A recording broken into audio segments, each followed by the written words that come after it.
الله أكبر الله أكبر الله أكبر Assalamualaikum warahmatullahi wabarakatuh. Alhamdulillah wassalatu wassalamu ala sayyidina Muhammad ibn Abdillah wa ala alihi wa sahbihi wa mawalah. Amma ba'du fa ya ibadallah ittaqullah. Kaum muslimin, para jamaah salat subuh di Masjid Raya Baitur Rahman dan juga pendengar Radio Baitur Rahman dan RRI di mana saja berada, kembali kita bertemu di dalam majelis yang mulia ini. Semoga kita semua dimuliakan oleh Allah serta diberikan kesehatan, kelapangan dalam kita berbuat ibadah kepada Allah, sekaligus memberikan taufik dan hidayah untuk memperbaiki segala niat kita, karena niat ini menjadi pondasi awal terbentuknya bangunan ibadah yang kita lakukan. Kalau tidak ada niat ataupun error pada niat kita, ini menjadi sebuah malapetaka pada ibadah yang kita lakukan. Nah, sebagaimana tema kita pada hari ini, di mana kita akan membaca kitab Ayyuhal Walad, yaitu pada tema yang ke-8, melanjutkan tema-tema yang lalu tentang taharatun niyah, yaitu membersihkan niat. Baiklah, kita membaca dan juga kita ucapkan selamat datang para tamu-tamu kita dari seluruh kota di Pulau Sumatera, karena pada beberapa ini ada satu kegiatan apeksi, yaitu musyawarah Asosiasi Pemerintah Kota Republik Indonesia Korwil Sumatera yang diadakan di Banda Aceh. Semoga para tamu-tamu kita ada kesan-kesan yang indah selama di Banda Aceh. Kita mulai membaca A'udzubillahi minasyaitonirrajim. Bismillahirrahmanirrahim. Taharatun niyah ayyuhal walad kam min layalin ahyaitaha bi tikraril ilmi wa mutala'atil kutub wa haramtu ala nafsika an-nauma la a'lamu ma kana al-ba'isu fihi in kana niyatuka gharadud dunya wa jazbu hutamiha tahsidu manasibiha wal mubahatu alal aqrani wal amsali fawailul laka summa wailul lak. Taharatun niyah, membersihkan niat, kata Imam Al-Ghazali. Jadi penting tema ini, membersihkan niat. Kenapa? Kalau kita melihat dalam hadis innamal a'malu binniyat, hanya saja semua pekerjaan ibadah itu sangat tergantung kepada niat. Tolok ukurnya niat. Kalau niat kita baik, maka ibadah akan baik. Tapi kalau niat itu tidak baik, maka dengan sendirinya ibadah kita juga tidak baik. Nah, baik dan tidak baik niat itu sangat tergantung bagaimana kondisi hati kita, kalbu kita. Kenapa? Karena mahalluha fil qalbi, tempat niat itu dalam hati. Nah, misalnya salat kita membaca usalli fardhu subhi, itu kita baca bil lisan dengan lidah, itu bukan niat, karena yang dikatakan niat itu ada di hati. Maka bagaimana bentuk niat itu ya tergantung kondisi hati kita. Makanya Imam Al-Ghazali itu ada membuat sebuah konsep metode adapun tariqah tentang tazkiyatun nafsi, membersihkan jiwa atau membersihkan hati. Ini mungkin kita sampaikan pada waktu yang lain nanti. Nah, kita lanjut. Ayyuhal walad, wahai anakku. Kata Imam Al-Ghazali, berapa banyak malam yang engkau lalui, yang engkau hidupkan dengan membaca ilmu, membaca kitab 24 jam, 12 jam dalam semalam kadang. Membaca ilmu, membaca kitab, membaca buku, dan engkau haramkan kamu itu tidur. Tidak tidur pada malam. Mengharamkan tidur. Saya tidak tahu apa yang menginspirasi kalian berbuat demikian. La alamu makanal ba'is. Ba'is yang menginspirasi kita, yang inspirasi kalian itu kenapa? Nah, sehingga menginspirasi itu menjadi sebuah ukuran bagi niat kita. Apa niat kita itu? Menjaga malam, membaca kitab yang banyak. Seandainya niat kamu itu maksudnya adalah orientasinya kepada dunia, orientasinya kepada dunia ataupun menarik, memancing, mengumpulkan faedah-faedah dunia, kemegahan dunia, mencari kawan-kawan yang banyak di dalam dunia agar engkau dipuji, fawailul lak, celaka engkau, celaka engkau. Bangun malam belajar, mencari materi-materi yang banyak agar nanti kita subuh ada dakwah, ada pengajian, kita dipuji, kita pingin dihormati, kita pingin dicium tangan, dianggap kita orang yang pandai. Fawailul laka, maka celaka. Khusratun, kerugian yang ada pada kamu. Nah ini. Jadi menghidupkan malam. Karena malam itu sebenarnya dia sebagai bagaikan orang yang mati.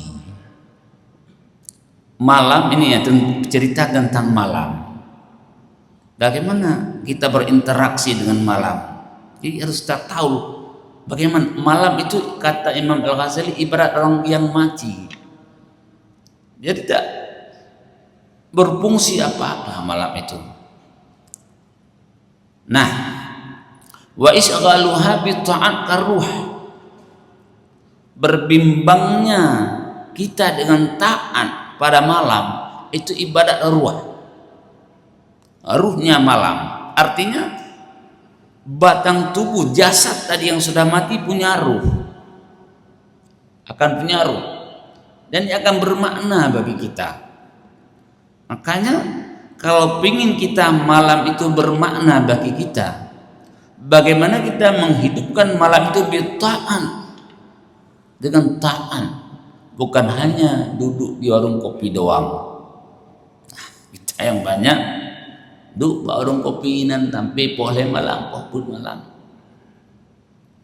bahkan ada yang sampai subuh. Itu tidak bermakna, ibarat jasad yang sudah mati ya. Dan juga sangat tergantung bagaimana niat kita, tujuan kita.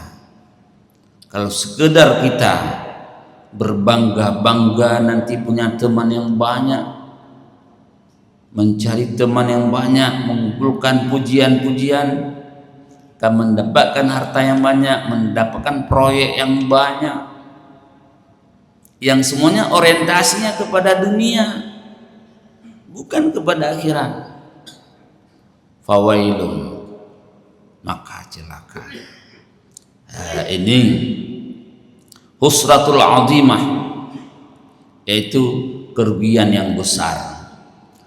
Wanidamatul madidah, dan penyesalan yang panjang kalau kita berbuat demikian.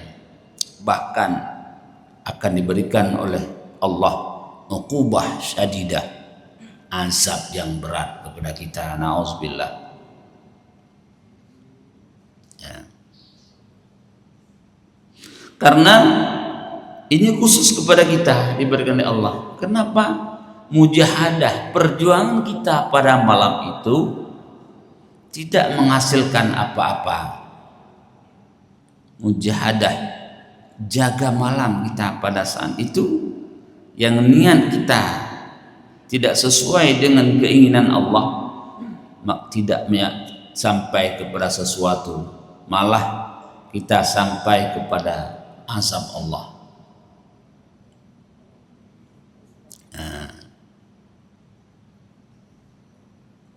Nah, ini yang pertama.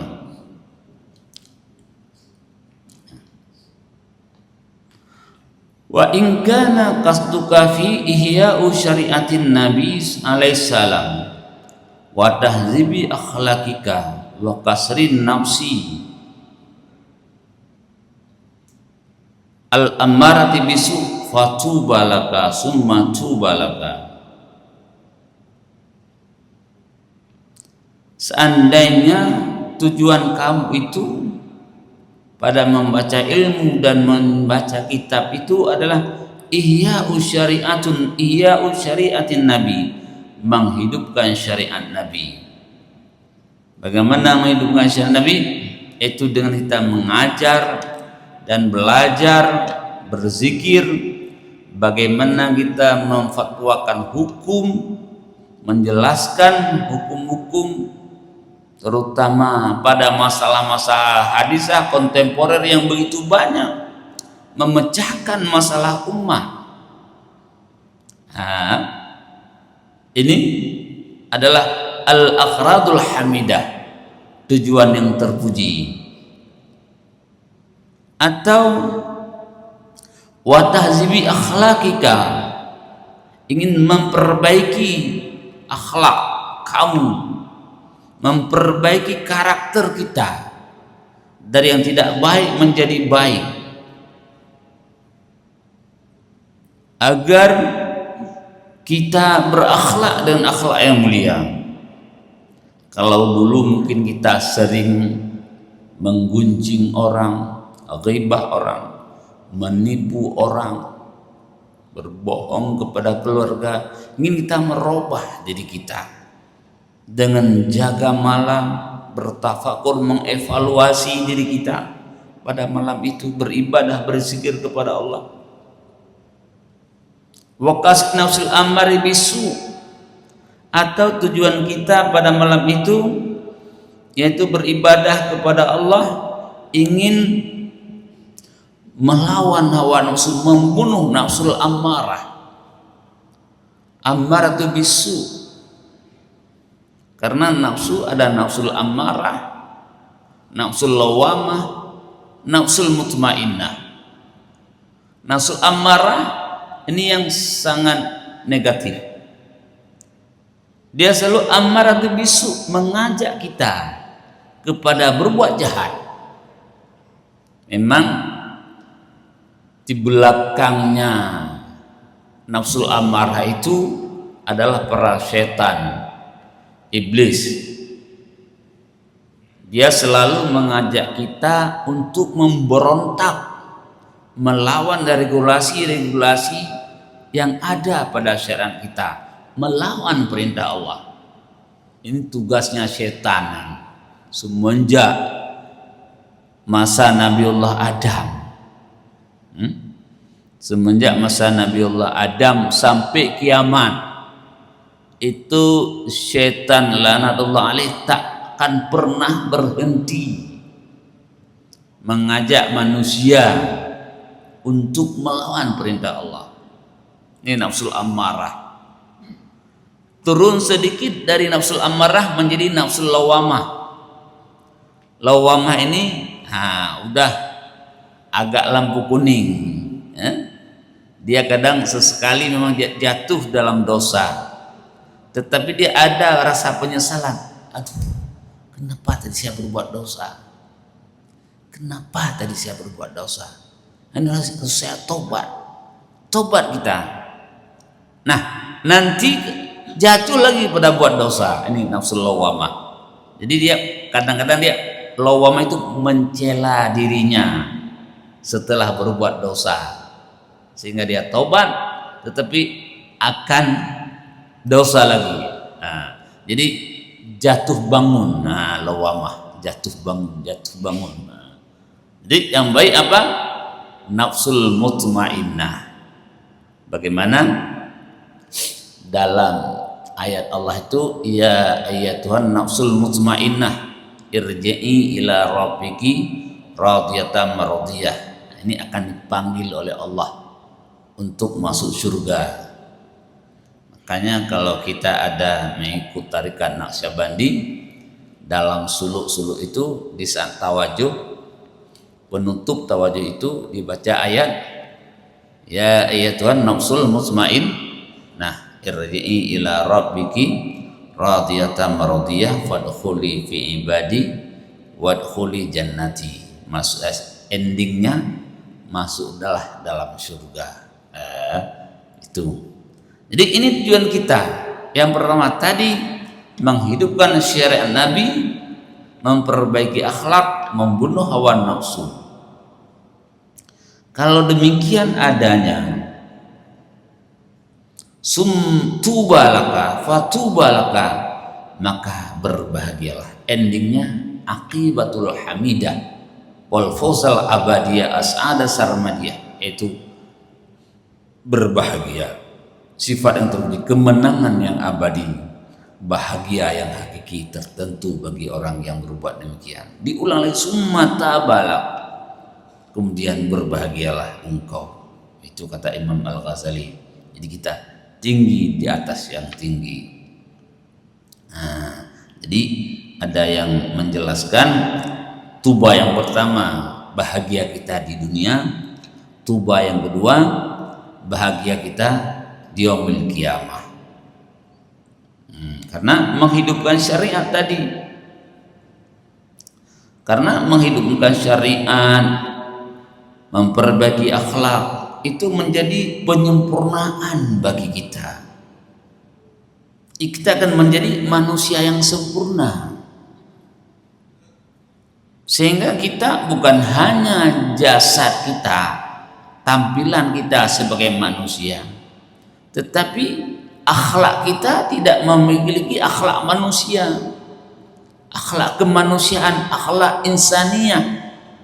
insaniyah yang haywanan bin natek wa tafakur bil quwah, itu yang memiliki sifat kemanusiaan. Kadang kita banyak memiliki sifat kebinatangan, nauzubillah.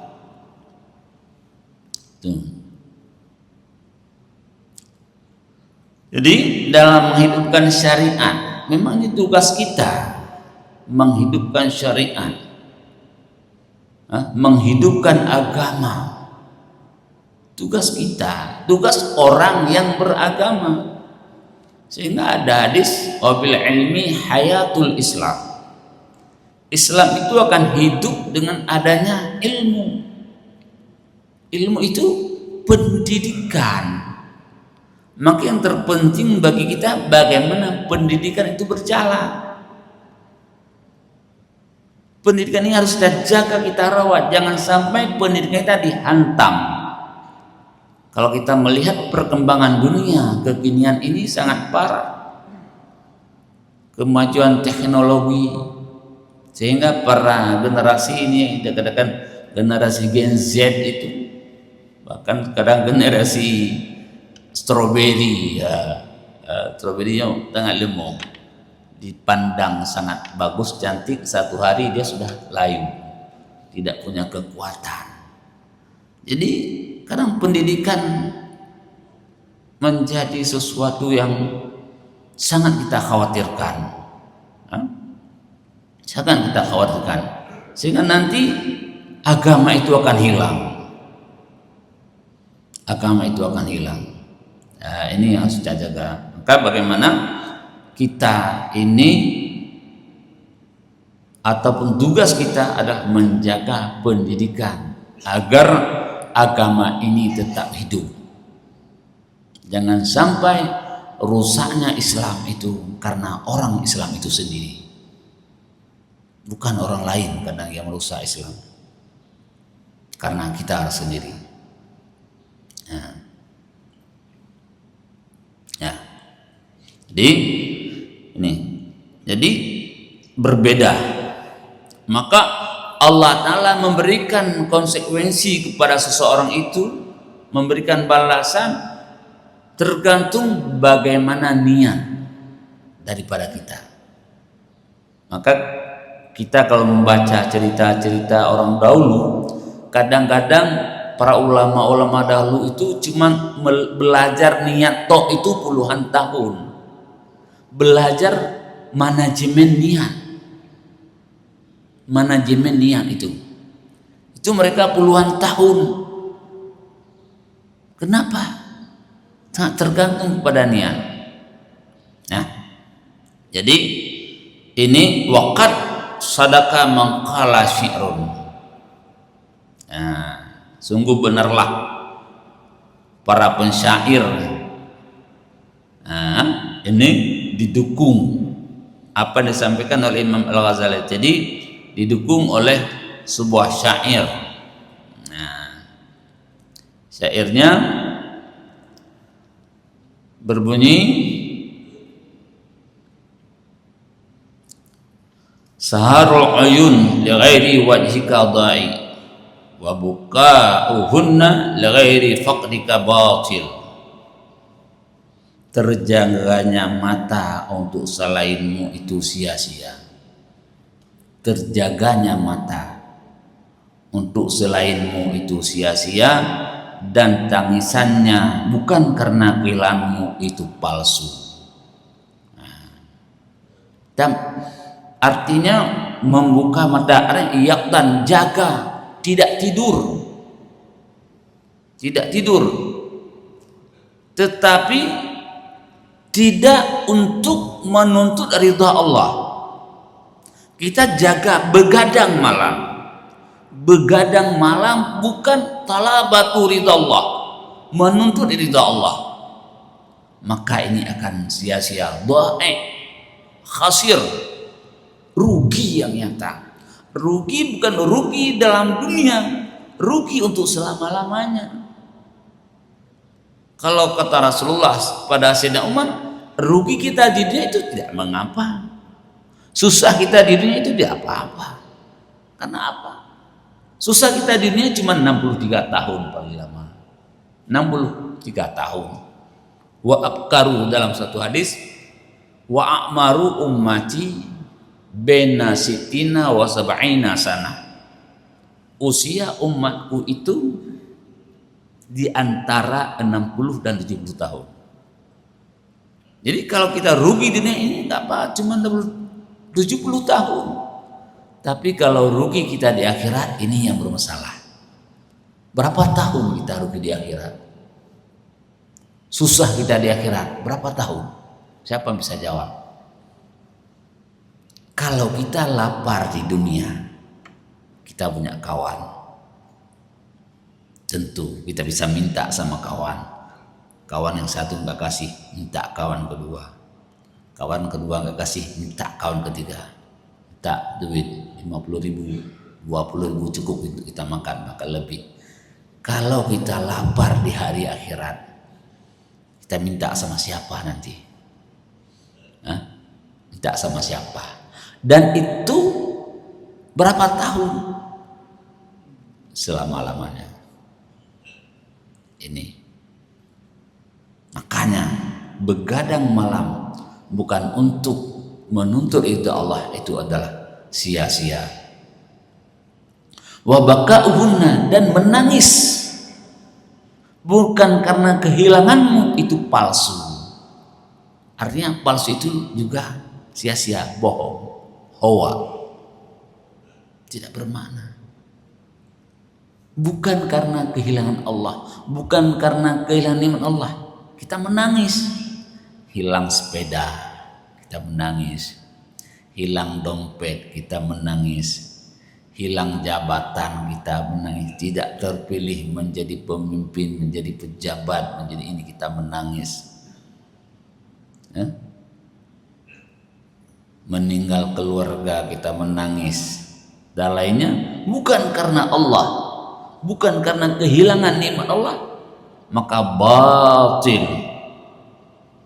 la naf'a, tidak ada manfaat kita menangis. Tetapi yang an-nafi', yang memberi manfaat kita menangis adalah di saat kita hilang kasih sayang Allah, hilangnya ridha Allah, tidak adanya taufik dan hidayah Allah dalam hidup kita, kekosongan hati kita daripada Allah. Saat kita makan nasi kuah belangong, saat kita makan nasi, adakah Allah bersama kita? Mungkin kita tidak ingat kepada Allah bahwa ini nikmat Allah masih diberikan kepada kita, sehingga kita masih bisa makan kuah belangong. Banyak teman-teman kita yang sudah asam urat, yang sudah rematik, yang sudah stroke, tidak bisa makan lagi. Kita masih diberikan. Apa kita ingat kepada Allah atau tidak? Ini jadi menangis bukan karena hilangnya ridha Allah bagi kita, itu batil, tidak memberi manfaat. Makanya sedikit lagi, ayyuhal walad, wahai anakku, kata Imam Al-Ghazali, ish ma syi'ta, hiduplah sebagaimana engkau kehendak. Ini kalau dalam ilmu usul fiqh namanya amar li tahdid, perintah tetapi untuk marah, untuk marah. Karena kadang ada kan perasaan sama, kalau minta anak, ayah, adik pergi ya, jangan kamu pergi nak. Ayah, adik ikut ya, ini teman-teman yang pergi ya, jangan kamu pergi. Minta ayah, nggak enak, udah pergi aja. Buka kerja aja. Itu marah, artinya perintah tapi untuk larangan. Ini ada, ini ilmu komunikasi dalam Al-Quran ada juga demikian. Kiradatan ada yang bermakna. Karena hiduplah bagaimana engkau suka, tapi ingat, innaka mayyit, kamu itu akan mati. Ini pelan. Hiduplah bagaimana engkau suka, tetapi pada saat musahan bahwa kamu akan mati. Ini dalam Al-Quran nggak ada i'malu ma syi'tum, kerjalah apa yang kamu kehendaki. Kemudian wahbib ma syi'ta fa innaka mufariq, cintalah kamu apa yang kamu suka. Cinta harta, cinta jabatan, cinta keluarga. Ingat, fa innaka mufariq, kamu akan berpisah. Kamu akan berpisah. Wa'mal ma syi'ta, berbuatlah apa yang kau kehendaki. Fa innaka mujziyun bihi, ini yang terakhir. Berbuatlah apa yang kamu kehendak, kamu akan menerima konsekuensinya. Jadi kalau kita baik berbuat, Allah akan membalas dengan baik. Makanya ada hadis yang lain supaya menutup pengajian kita pada hari ini. Berbuatlah jahat engkau, berbuatlah maksiat engkau, seberapa engkau sanggup menahan api neraka. Seberapa kita sanggup menahan api neraka, silakan berbuat maksiat. Kemudian berbuatlah ibadah engkau, seberapa engkau rindu surga. Berbuatlah ibadah engkau, seberapa engkau rindu kepada surga. Kaum muslimin rahimakumullah, jamaah pengajian semuanya, pemirsa pendengar radio, semoga Allah takdirkan kepada kita untuk sanggup kita melawan, menahan diri daripada berbuat maksiat dan membawa diri kita untuk berbuat taat kepada Allah. Semoga kita rindu kepada surga dan surga rindu kepada kita. Amin ya rabbal alamin. Lebih kurang kami mohon maaf. Wallahul muwaffiq ila aqwamit thoriq. Assalamualaikum warahmatullahi wabarakatuh. الأحياء منهم والأموات برحمتك يا أرحم الراحمين. اللهم انصر إخواننا المسلمين المستضعفين في فلسطين. اللهم انصرهم على أعدائهم. اللهم انصرهم نصرا عزيزا. اللهم أعز الإسلام والمسلمين وأهلك الكفرة والمشركين ودمر أعداءك أعداء الدين واجمع كلمة المسلمين على الحق يا رب العالمين. ربنا آتنا في الدنيا حسنة وفي الآخرة حسنة وقنا عذاب النار. وصلى الله على سيدنا محمد وعلى آله وصحبه وبارك وسلم والحمد لله رب العالمين. الفاتحة. ورحمة الله. أعوذ بالله من الشيطان الرجيم. بسم الله الرحمن الرحيم. الحمد لله رب العالمين الرحمن الرحيم يوم الدين.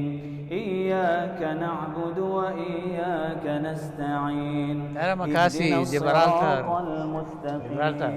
صراط الذين أنعمت عليهم